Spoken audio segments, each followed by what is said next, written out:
இப்போ நம்ம clapping தெரப்பியில் 7 steps பார்க்க போகிறோம். ஃபஸ்ட்டு ஸ்டெப் என்னன்னா, உங்கள் 2 கையும் எடுத்துக்கோங்க. இந்த இடம் இருக்குது இல்லைங்களா, கட்டை விரலுக்கு கீழே உள்ள இந்த இடத்த வந்து ஃபஸ்ட்டு வந்து இப்போ வந்து குத்த போகிறோம்.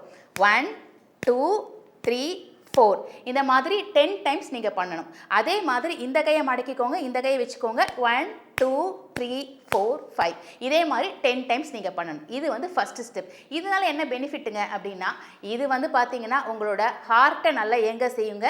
இப்போ ஹார்ட்டில் தான் நிறைய பிரச்சனை வருது, நிறைய பேர் பயந்துட்டு இருக்கோம். அப்போ இந்த ஃபஸ்ட்டு ஸ்டெப் வந்து it heals your heart diseases. So இது ஏன் அப்படின்னா, இந்த இடத்துல தான் நம்மளோட ஹார்ட்டோட நரம்புகள் முடியுது அக்கார்டிங் டு சுஜோக் தெரப்பி. அப்போ நம்ம இந்த இடத்த காலையில் எந்திரிச்சோடனே நம்ம இந்த மாதிரி வந்து பஞ்ச் பண்ணுறப்போ ஹார்ட் வந்து நல்லா துடிக்க ஆரம்பிக்கும், ரத்த ஓட்டம் சீராக நம்ம உடம்பு ஃபுல்லாகவே சர்க்குலேட் ஆகும். அப்போ நம்ம ரொம்ப எனர்ஜெட்டிக்காக இருப்போம். ஸோ இது வந்து ஃபஸ்ட்டு ஸ்டெப்.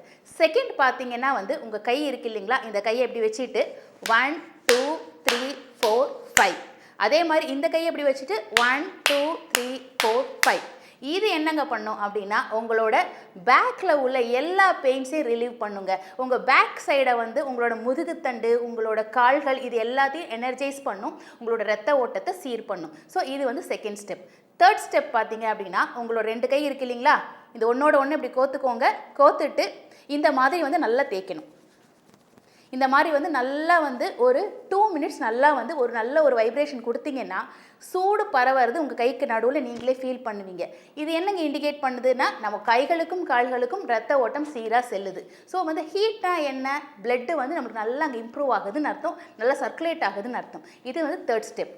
ஃபோர்த் ஸ்டெப் பார்த்தீங்கன்னா, உங்களோட கையோட சைடு இருக்குது இல்லைங்களா, இந்த கையோட சைடு இது ரெண்டையும் இப்படி வச்சுட்டு இந்த மாதிரி நல்லா தேய்க்கணும். ஸோ இந்த மாதிரி நல்லா தேய்க்கிறப்ப இங்கேயும் ஒரு சூடு பரவும் உங்களுக்கு. இந்த சூடும் பார்த்தீங்கன்னா உங்கள் உடம்போட சைடில் உள்ள எல்லா ஆர்கன்ஸையும் எனர்ஜைஸ் பண்ணும். ஸோ சைடில் இருக்கிற கல்லீரல்லேருந்து பித்தப்பையிலேருந்து இந்த சைட் பார்த்தீங்கன்னா நம்மளோட வந்து கணையம் ஸ்ப்ளீன் இது எல்லாமே எனர்ஜைஸ் ஆக ஆரம்பிக்கும். சரிங்களா? அடுத்து பார்த்தீங்கன்னா ஃபிஃப்த்து ஸ்டெப் பார்த்தீங்கன்னா, இப்போ தான் நம்ம ப்ராப்பர் கிளாப்பிங் பண்ண போகிறோம். 1 2 3 4 5 ஸோ இந்த மாதிரி 10 கவுண்ட்ஸ் பண்ணணும் நீங்கள். ஸோ இது என்ன பண்ணணும்னா, நம்மளோட உள்ளுறுப்புகள் நம்மளோட எல்லா ஆர்கன்ஸும் இதுக்குள்ளே இருக்குன்னு நான் சொன்னேன் இல்லையா, அப்போ இந்த மாதிரி பண்ணுறப்போ அந்த ஆர்கன்ஸ் எல்லாமே இப்போ வந்து நல்லா வந்து நம்மளுக்கு வந்து ஹீட் எனர்ஜியை வந்து ரிசீவ் பண்ணிக்கும், பிளட்டை வந்து ரிசீவ் பண்ணிக்கும். ஸோ இந்த மாதிரி நம்ம கிளாப் பண்ணணும். இங்கே வந்து பார்த்தீங்கன்னா நல்லா பார்த்துக்கோங்க, இப்படி பண்ணக்கூடாது, இப்படி பண்ணக்கூடாது, இந்த விரல்கள் வந்து சேர்ந்து இருக்கிற மாதிரி தான் பண்ணணும். சில பேர் இப்படி பண்ணுவாங்க, அப்படி கிடையாது, இப்படி தான் பண்ணணும். ஸோ 5 ஸ்டெப்ஸ் முடிஞ்சிடுச்சு. 6th ஸ்டெப் பார்த்தீங்கன்னா, இந்த இடம் இருக்குது இல்லைங்களா, இந்த இடம். ஸோ இந்த இடத்த இந்த மாதிரி தட்டணும். இந்த மாதிரி ஒரு 10 கவுண்ட் பண்ணுங்க. ஸோ இந்த மாதிரி பண்ணுறது மூலமாக நம்மளோட உதரவிதானம்னு சொல்லுவாங்க, டயஃப்ரம். ஸோ டயஃப்ரம் வந்து நம்மளோட செஸ்ட்டுக்கும் அப்டமனுக்கும் நடுவில் இருக்கும்.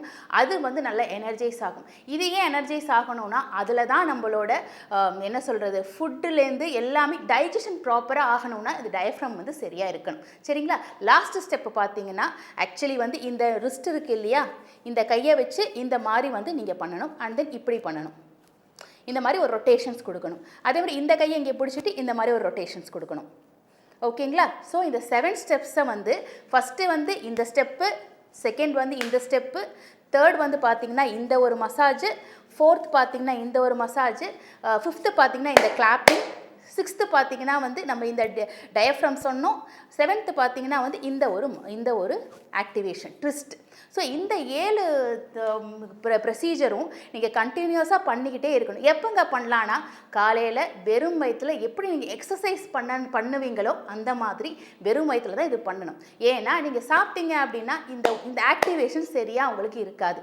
ஏன்னா இது பார்த்தீங்கன்னா நம்ம வந்து எப்படி ஒரு கை காலை வச்சுட்டு நம்ம ஒரு பிளட் சப்ளை வந்து இன்க்ரீஸ் பண்ணுறோமோ அந்த மாதிரி இந்த கிளாப்பிங் மூலமாக நம்ம பிளட் சப்ளைவை இன்க்ரீஸ் பண்ண போகிறோம். அப்போ ஃபுட்டு உள்ளே இருந்தது அப்படின்னா உங்களோட ஆர்கன்ஸ் எல்லாமே அந்த பிளட்டை வந்து ரிசீவ் பண்ணிக்க முடியாமல் போயிடும். ஏன்னா அது டைஜஷனுக்கு போயிடும் இல்லையா. ஸோ அதனால் நீங்கள் வந்து எப்போவுமே என்ன சொல்கிறது, ஃபுட்டு சாப்பிட்டீங்க அப்படின்னா ஒரு 1.5 hours இல்லை ஒரு 2 hours கழித்து நீங்கள் பண்ணிக்கலாம். ஒன்று காலையில் வெறும் வயிற்றில் பண்ணுங்கள், அப்படி இல்லைன்னா ஒரு 11 o'clock பண்ணுங்கள், அப்படி இல்லைன்னா ஒரு 6 o'clock இல்லை 5 o'clock போல் பண்ணுங்கள். ராத்திரி பண்ண தேவை கிடையாது. ஸோ காலையில் எந்திரிச்சோடனே பண்ணிங்கன்னா அந்த நாள் ஃபுல்லாக உங்களுக்கு பிளட் சப்ளை நல்லா இருக்கும், நல்லா வந்து நீங்கள் எனர்ஜெட்டிக்காக இருப்பீங்க. இது எல்லாரும் பண்ணலாங்க. இது வந்து ஒரு என்ன சொல்கிறது, இது ஒரு ட்ரீட்மெண்ட் கிடையாது, இது வந்து ஒரு ஹெல்த் கேர் ரொட்டீன். ஸோ நீங்கள் டெய்லி வந்து ஹெல்த் கேர் ரொட்டீனாக இதை ஃபாலோ பண்ணிங்க அப்படின்னா கண்டிப்பாக நீங்கள் வந்து எனக்கு வந்து என்ன சொல்கிறது, யோகா பண்ண டைம் இல்லை, ஜிம்மு போக டைம் இல்லை, இல்லை வந்து எனக்கு வந்து என்ன சொல்கிறது, ஒரு முதிரை பண்ண டைம் இல்லை அப்படின்னா கண்டிப்பாக இந்த கிளாப்பிங் தெரப்பி மட்டும் ஒரு 10 மினிட்ஸ் நீங்கள் வந்து ஸ்பெண்ட் பண்ணிங்கன்னா போதும். கண்டிப்பாக வந்து இந்த வந்து தெரப்பி வந்து உங்களுக்கு ரொம்ப வந்து யூஸ்ஃபுல்லாக இருக்கும்னு நினைக்கிறேன்.